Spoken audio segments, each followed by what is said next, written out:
Bismillahirrahmanirrahim. Assalamualaikum warahmatullahi wabarakatuh. Alhamdulillah.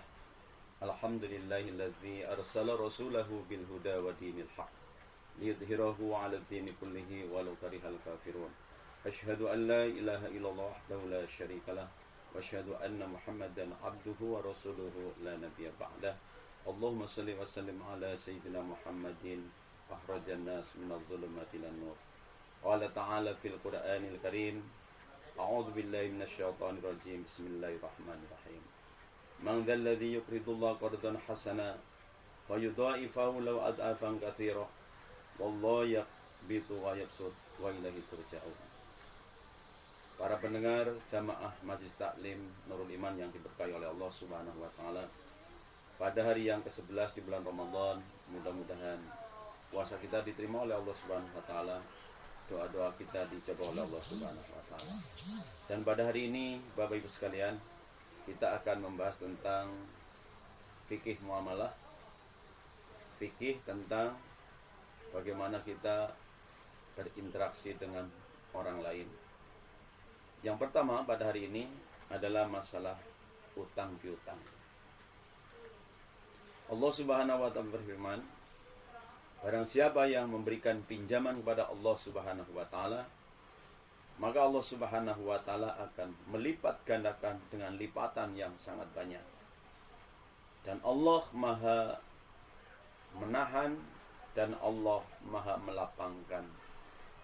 Dan kepada Allah kita akan dikembalikan oleh Allah Subhanahu wa taala. Bapak Ibu yang diberkahi oleh Allah Subhanahu wa taala, yang pertama adalah masalah hukum utang piutang. Utang piutang hukumnya adalah mubah. Diperbolehkan oleh Allah Subhanahu wa taala bagi yang berhutang mubah, bagi yang memberikan hutang atau yang memberikan pinjaman. Ini adalah peluang kebaikan yang sangat besar, kebaikan yang sampai pada puncak kebaikan karena dia telah melepas sebagian yang paling dia cintai.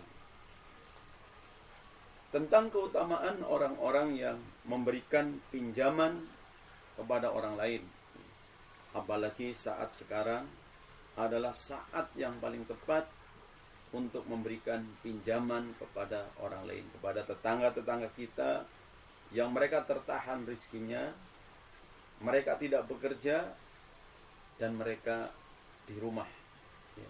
Jadi kemungkinan mereka akan berhutang ini sangat besar. Orang-orang yang memberikan utang atau pinjaman kepada orang lain, yang pertama, dia akan dimudahkan urusannya oleh Allah Subhanahu wa taala.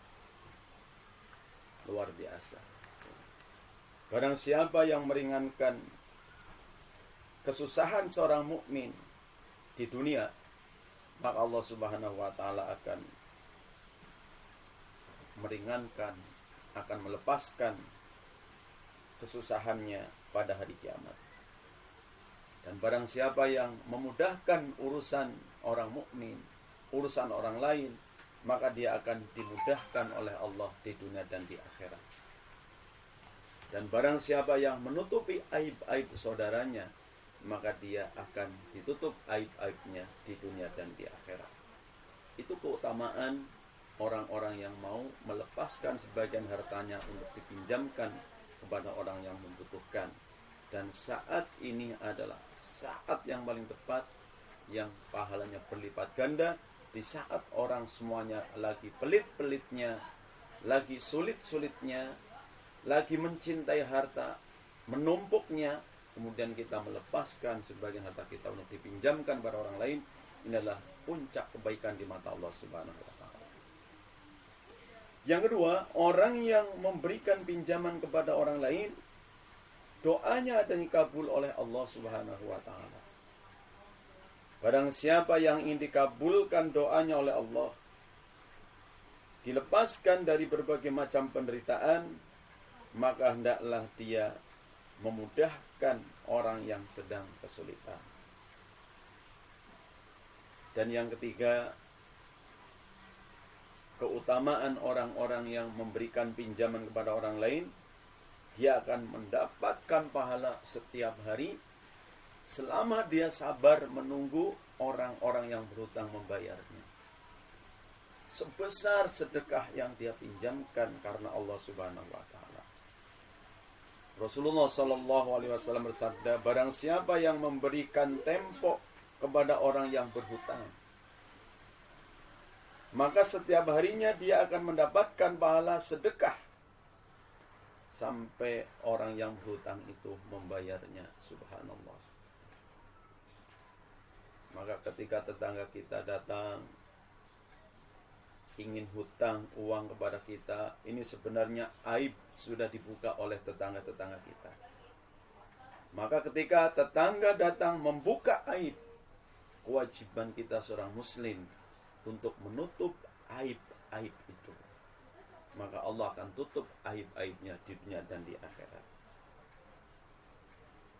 Yang keempat, keutamaan orang-orang yang memberikan pinjaman kepada orang lain, dia akan dilindungi oleh Allah Subhanahu wa taala dari api neraka. Subhanallah. Barang siapa yang memberikan tempo kepada orang yang kesulitan atau membebaskan hutang-hutangnya, maka Allah akan melindunginya dari api neraka yang mendidih. Jaminan dari Allah Subhanahu wa taala, orang yang sabar menanti pembayaran dari orang-orang yang berhutang, bahkan dia membebaskannya, maka jaminannya Allah akan bebaskan, Allah akan lindungi dia dari api neraka yang mendidih. Subhanallah. Ini peluang bagi orang-orang yang punya harta untuk dipinjamkan. Nah, kemudian yang kedua adalah bahaya bagi orang-orang yang banyak punya hutang. Bahaya orang yang banyak hutang, yang pertama adalah kesedihan di malam hari dan kehinaan di siang hari, para hadirin. Barang siapa yang banyak berhutang, maka malam-malamnya adalah malam yang penuh dengan kesedihan, dan siangnya adalah hari-hari yang penuh dengan kehinaan. Maka jangan berhutang kalau tidak terpaksa. Kemudian bahaya orang yang berhutang yang kedua adalah mereka akan banyak berdusta. Rasulullah Shallallahu alaihi wasallam bersabda, "Innar rajula idza gharima haddatsa fakadzaba wa wa'ada fa ahlafa." Apabila seseorang berhutang, maka dia akan banyak berkata dan dia akan banyak berdusta. Dan dia banyak berjanji dan dia banyak mengingkari. Na'udzubillah min dzalik. Maka ada doa agar Allah Subhanahu wa taala memberikan kekuatan untuk membayar hutang-hutang kita. Allahumma inni a'udzubika minal hammi wal hazan wa a'udzubika minal 'ajzi wal kasal wa a'udzubika minal jubni wal bukhl wa a'udzubika min ghalabatid daini wa qahri rijal. Yang ketiga, bahaya orang yang banyak berhutang. Dia akan mendapatkan hukuman seperti pencuri apabila dia tidak niat untuk membayarnya. Rasulullah Shallallahu alaihi wasallam bersabda, barang siapa yang berhutang lalu tidak berniat untuk membayarnya, maka dia akan bertemu dengan Allah. Statusnya adalah sebagai pencuri. Dia telah mencuri harta orang lain karena hutang tidak niat membayarnya. Dan yang keempat, na'udzubillah min dzalik, bahaya orang yang banyak berhutang lalu tidak membayarnya. Tidak diampuni dosa-dosanya sekalipun dia mati syahid, mati berjuang di jalan Allah Subhanahu wa taala. Rasulullah sallallahu alaihi wasallam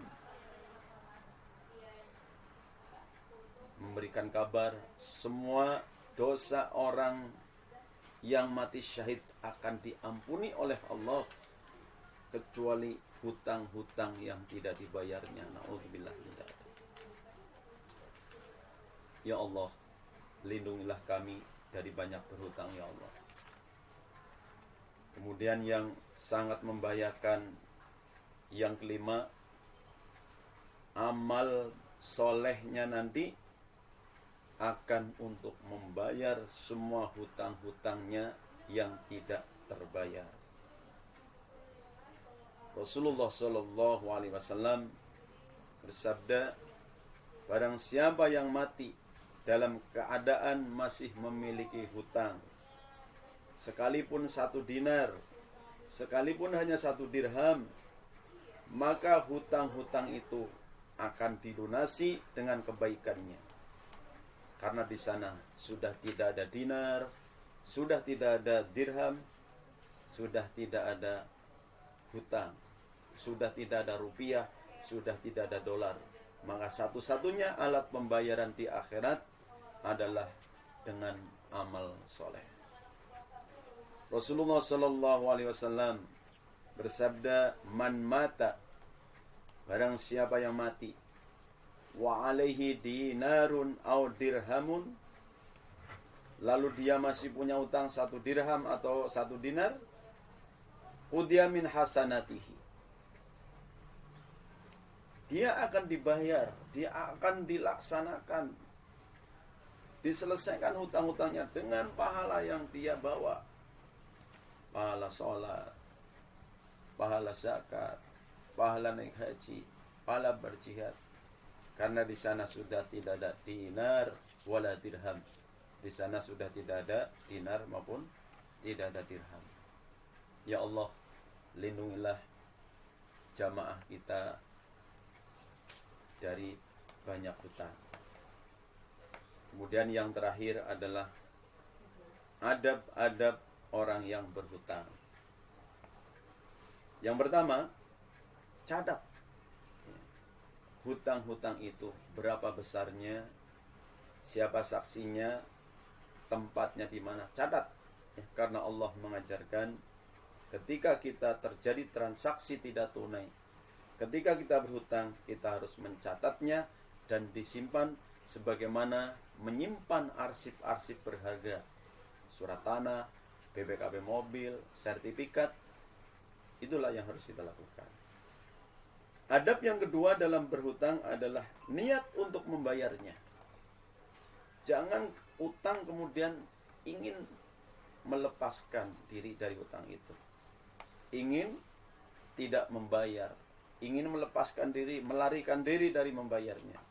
Maka Rasulullah Shallallahu Alaihi Wasallam mengancam, man akhadha amwalan nas yuridu ada'aha, barang siapa yang mengambil harta orang lain, yakni berhutang, kemudian dia niat untuk membayarnya, addallahu anhu, maka Allah akan membantu cepat pengembaliannya. Waman akhadha yuridu itlafaha, dan barang siapa yang berhutang lalu ingin melenyapkan hutang-hutang itu, atlafahullah, maka Allah akan melenyapkan hartanya. Yang ketiga, adab-adab dalam berhutang, selalu menjaga silaturahim dengan orang-orang yang menghutangi kita. Jangan sampai gara-gara utang kemudian tidak silaturahim. Jadi jangan sampai hutang piutang ini menyekat, menyebabkan kita terputus silaturahim. Yang keempat, berusaha dengan kuat, sekuat tenaga, niatkan kita dengan serius, kita ingin membayarnya, maka Allah akan cepat membantu membayarnya. Yang kelima, istighfar. Kita beristighfar, minta ampun kepada Allah, dan mintakan ampun orang-orang yang menghutangi pinjaman kepada kita, agar Allah mengampuni dosa-dosanya. Dan yang terakhir, berdoa kepada Allah Subhanahu wa Ta'ala, agar Allah Subhanahu wa Ta'ala memberikan kekuatan kepada kita untuk membayar hutang-hutang ini. Allahumma inni a'udzubika minal hammi wal hazan, wa a'udzubika minal ajzi wal kasal, wa a'udzubika minal jubni wal bukhal, wa a'udzubika min ghalabatid daini wa qahri rijal. Maka insyaallah Allah Subhanahu wa Ta'ala akan cepat mengabul doa-doa kita, dan Allah akan membayarkan utang-utang kita dari manapun yang Allah kehendaki. Mudah-mudahan jamaah Nurul Iman ini dibebaskan semua utang-utangnya oleh Allah Subhanahu wa taala dan meninggal dunia sampai hari kiamat tanpa membawa hutang sepeser pun. Amin ya rabbal alamin. Wabillahi taufiq wal hidayah. Wassalamualaikum warahmatullahi wabarakatuh.